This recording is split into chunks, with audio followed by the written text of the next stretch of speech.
Step 10. We continued to take personal inventory and when we were wrong promptly admitted it.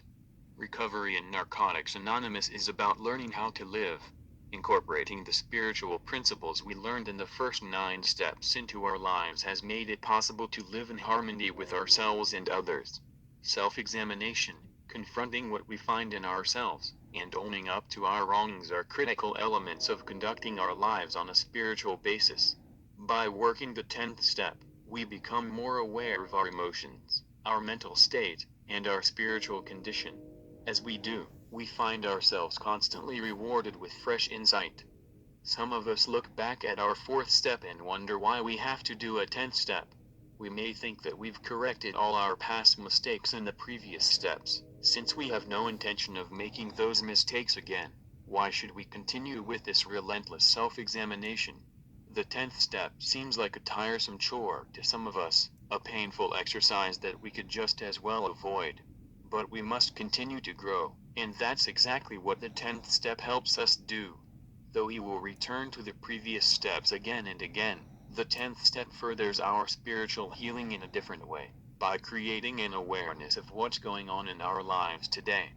The importance of keeping in touch with our thoughts, attitudes, feelings, and behavior cannot be overemphasized. Every day, life presents us with new challenges. Our recovery depends on our willingness to meet those challenges. Our experience tells us that some members relapse, even after long periods of clean time, because they have become complacent in recovery, allowing their resentments to build and refusing to acknowledge their wrongs. Little by little, those small hurts, half-truths, and justified grudges turn into deep disappointments, serious self-deceptions, and full-blown resentments. We can't allow these threats to compromise our recovery. We have to deal with situations such as these as soon as they arise. In the 10th step, we use all the principles and actions we learned in the previous steps, applying them to our lives on a consistent basis. Beginning our days by reaffirming our decision to live life according to our higher powers has helped many of us keep spiritual ideals foremost in our minds throughout the day. Even so, we are bound to make mistakes that are very familiar to us. We can attribute virtually every wrongdoing to a character defect we identified in the 6th step. Humbly asking the God of our understanding to remove our shortcomings is just as necessary now as it was in the 7th step. In the 10th step, we take such actions on a regular basis. Each day, we take our own inventory, look for those times when we fall short of our spiritual ideals, and renew our efforts to live a principle-centered life.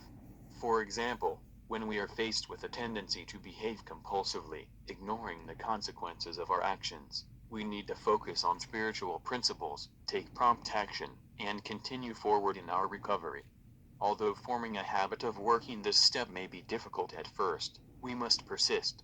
We can set aside some time during the day for focused self-appraisal while gradually moving toward a goal of being able to look at ourselves throughout the day. We keep going forward, striving each moment to become ever more aware of ourselves. We need to develop self-discipline. The more effort we put into doing so, the more we'll find that working the 10th step will become as natural as breathing. Not that we should be hard on ourselves, picking at our every motive and looking for problems where none exist. We need to stay in tune with the voice of our conscience and listen to what it's telling us. When we get a nagging feeling that something isn't quite right, we should pay attention to it. If our feelings of guilt or anger seem to go on for a long time, we can do something about them. We know when something is bothering us, perhaps not immediately, but usually not too long after the fact. As soon as we become aware that we're feeling ill at ease, we search out the cause and deal with it as soon as possible. While we strive to maintain ongoing awareness throughout the day, it is also helpful to sit down at the end of each day and quietly reflect on what has happened and how we responded to it. Often, our sponsor will suggest that we write out our 10th step. We may also make use of our informational pamphlet, Living the Program. In this step, we ask ourselves the same types of questions we asked in the 4th step. The only difference is that the emphasis is on today. We look at our current behavior and ask ourselves if we are living by our values. Am I being honest today? Am I maintaining personal integrity in my relations with others? Am I growing, or am I slipping back into old patterns? We concentrate on the overall picture of our day. In order to examine our day, old patterns? We concentrate on the overall picture of our day. In order to examine our day, or our life, for that matter, in its entirety, we have to draw on the humility we've acquired in the previous steps. We have learned quite a bit about ourselves, how we've responded to life in the past and how we want to respond to life now. It takes a great deal of awareness to humbly acknowledge our part in our own lives. We may have trouble knowing when we are wrong simply because we usually intend to be right. For instance, at some point in our recovery, we may attend a group business meeting firmly convinced that we know what the group should do. We've studied all sides of the issues. We forcefully share our views at the meeting. We're so convinced of our rightness that we fail to recognize our self-righteousness. We are blind to the harm we're causing others by not respecting their views as much as our own. Often we act in ways that are contrary to our values, yet we expect others to live up to our standards. For instance, we may find ourselves flinching when we hear others gossiping about someone. Following such an occurrence, we are likely to be self-righteous, until we catch ourselves doing the very same thing. Other situations can occur when we become supercritical of others. For example, we may have a tendency to have high expectations of others. However, we have a variety of excuses at hand for why these standards don't apply to us. If we find ourselves in the midst of such moral uncertainty, we can use the principles of the 10th step to provide more clarity. There may be other times in our lives when we find ourselves in a situation that seems to require a compromise of our personal beliefs and values. For instance, if we had gained employment at a company only to discover that our employer expected us to indulge in questionable business practices, we could reasonably expect to feel confused about the choices available to us. Deciding what to do about such a difficult dilemma would be a tough decision for any one of us. We may be tempted to make a snap judgment or expect our sponsor to provide an easy answer. However, we have found that no one can solve such a dilemma for us.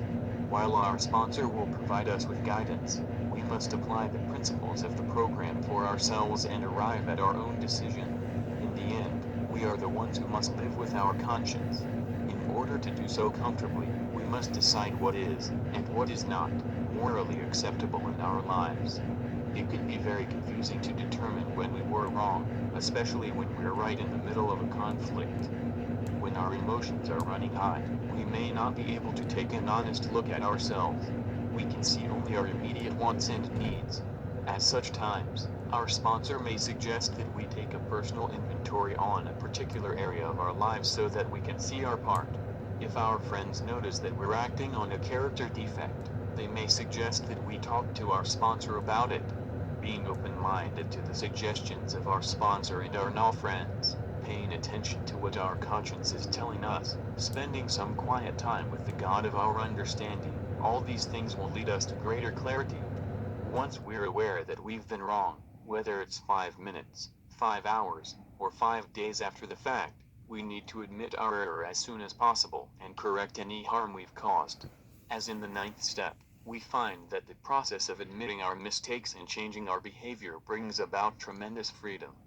Of course, we must be just as careful when amending our current behavior as we were when we made amends in the 9th step. For instance, if we find that we were wrong because we sat in a meeting silently judging someone who shared, we certainly don't need to go tell that person what we were thinking. Instead, we can make an effort to be more tolerant. We must remember that the 10th step isn't a one-sided endeavor, an exercise in noting what we have done wrong.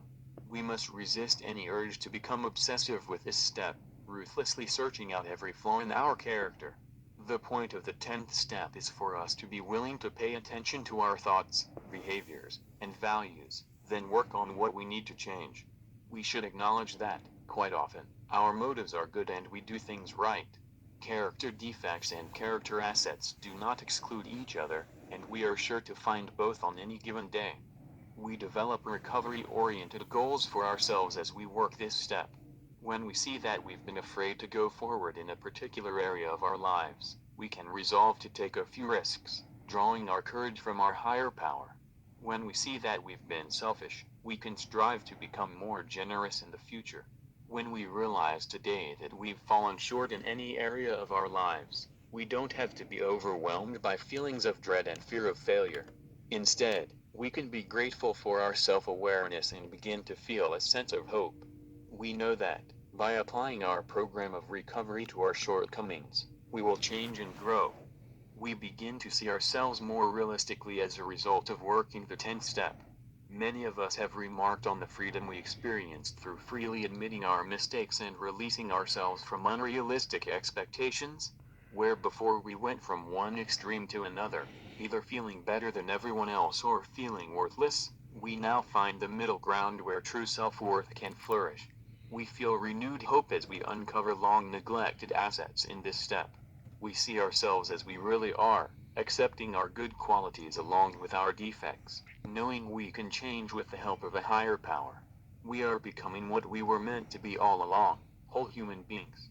Although all of us need the love and attention of others, that doesn't mean we must depend on people to provide what we can only find within ourselves. We can stop making unreasonable demands on others and begin to give of ourselves in relationships. Our romantic relationships, our friendships, and our interactions with family members, co-workers, and casual acquaintances are undergoing an astounding change. We are free to enjoy another's companionship because we're no longer so obsessed with ourselves. We finally see that all the devices we use to keep other people away are unnecessary at best and, more often than not, are the underlying cause of the pain we suffer in our relationships. Healthier relationships are just one indication that the quality of our lives has improved dramatically. Such indications merely reflect the intangible but very real changes that have taken place inside us. Our entire outlook has changed. Compared to the spiritual values we hold dear today, concerns such as looking good or amassing material wealth pale in significance. By accepting the challenge of self-appraisal called for in the 10th step, we've discovered that we value our recovery and our relationship with the God of our understanding above all else. As the inner chaos that we lived with for so long subsides, we begin to experience long periods of serenity. During these times, we experience the powerful presence of a loving God in our lives. We are increasingly conscious of that power and are ready to search for ways to maintain and improve our contact with it. Seeking direction and meaning for our lives, we go on to the 11th step,